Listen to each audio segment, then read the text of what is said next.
ঈদের কয়েকদিন না এই যে গরুর গোশ খেতে খেতে আর কিছুই ভালো লাগছে না। তো ভাবলাম আজকে একটু অন্য কিছু রান্না করি, মনে হয় অনেক ভালো লাগবে, খেতে মুখের স্বাদটাও বাড়বে। তো হ্যালো গাইস, আসসালামু আলাইকুম, ওয়েলকাম টু সমাজ ব্লগ। সবাই কেমন আছেন? আলহামদুলিল্লাহ আমি অনেক ভালো আছি। তো এই যে বাজার টাজার তো কিছু করা ছিল না, ফ্রিজের খুলে দেখি যে 4-5টা পটল তাকায় আছে আমার দিকে। তো কোনো পটল লাল হয়ে গেছে, তো সেই কয়টা পটল আর 2টা আলু আর কাঁচামরিচ দিয়ে একটু হলুদ দিয়ে সিদ্ধ করে ফেললাম একটু তেল দিয়ে।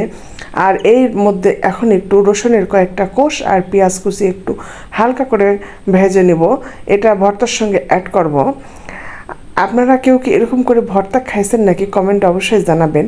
আর না খেলে একবার ট্রাই করে দেখবেন, এটা একটা ইউনিক ভর্তা, সচরাচর কোথাও এরকম করে পাওয়া যায় না। আর এই যে এই প্যানের মধ্যে এখন একটু লাল শাক করে নিচ্ছি। কয়েকদিন মাংস খাওয়ার পরে একটু শাক ভর্তা এগুলো খেতে মনে হয় বেশ ভালোই লাগবে। আমি বরাবর যেভাবে শাকটা রান্না করি একটু লবণ দিয়ে সিদ্ধ করতে দিলাম, তো ওইদিকে সিদ্ধ হতে থাক আর এইদিকে একটু মাছ।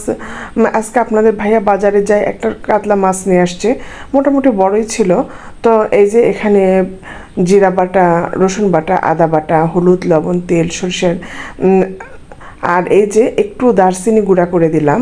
সব সময় টাটকা মাছ যেটা এরকম কাঁচা রান্না করবেন, তার মধ্যে যদি একটু দারচিনির গুঁড়া দেওয়া যায় তাহলে স্বাদটা একটু অন্যরকম হয়, খেতে খুবই ভালো লাগবে, কিন্তু কেউ বুঝতে পারবে না এর মধ্যে আপনি কী মশলা ব্যবহার করছেন। তো দেখেন কথা বলতে বলতে লাল শাকটা সিদ্ধ হয়ে গেছে, পানিও শুকে গেছে। এখন লাল শাকটা একটু বাগার দিয়ে নিব। সবসময় আমি লাল শাক, সবুজ শাক, কলমি শাক এভাবেই রান্না করি।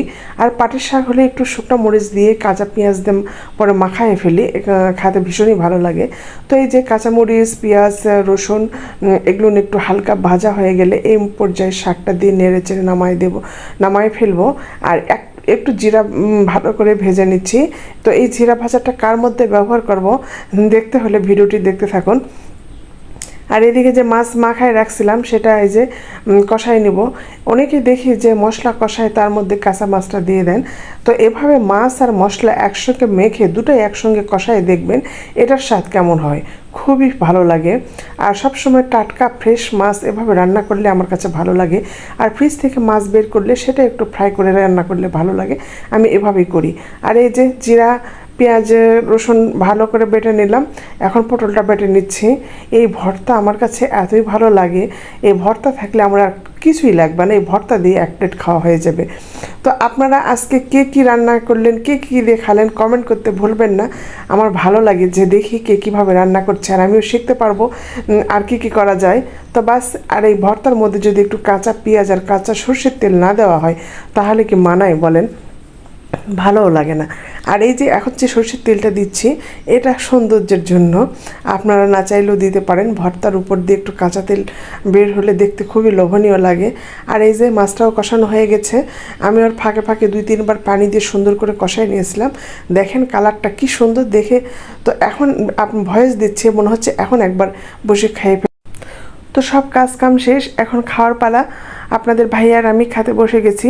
তো এই যে দেখেন একটা মাছ, ভর্তা, পটল, লাল শাক আর লেবু। আহা, এত যে অমৃত লাগছিল 2-3 দিন মাংস খাওয়ার পরে। তো ভিডিওটি কেমন লাগলো জানাতে ভুলবেন না। আর এই আপুকে ভালোবাসে অবশ্যই একটু ভিডিওটি শেয়ার করে দেবেন। আল্লাহ হাফেজ, আসসালামু আলাইকুম।